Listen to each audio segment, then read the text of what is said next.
Nicolas Sarkozy, êtes-vous devenu pro-russe? Non. Je suis toujours fasciné, M. Zin, par l'impossibilité actuelle.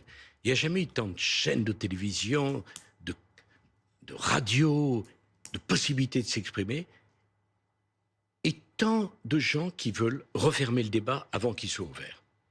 Il y a 500 000 morts dans cette guerre. Cette guerre, il y a un agresseur, la Russie, Poutine, et une victime, l'Ukraine. Mais est-ce qu'on peut réfléchir comment on s'en sort? Comment on arrête 1,5 million de morts?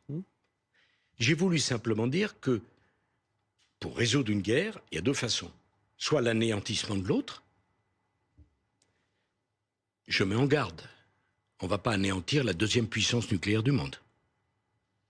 Ou alors, le monde risque de verser dans une guerre totale.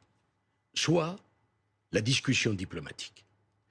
On me dit, Poutine a changé, on ne peut pas discuter avec lui. Ceux qui disent ça sont en général ceux qui n'ont jamais rencontré M. Poutine. J'ai eu peut-être 80 conversations avec lui. On ne va pas faire ce reproche à Emmanuel Macron, qui aujourd'hui n'arrive plus à communiquer avec Vladimir Poutine. Il y aurait beaucoup à dire là-dessus, mais j'ai eu des conversations très dures avec lui. Quand M. Poutine avait eu la très mauvaise idée de rentrer en Géorgie, ses chars étaient à 25 km de Tbilissi. Je suis parti à Moscou. On a discuté 7h30. Et la guerre s'est arrêtée.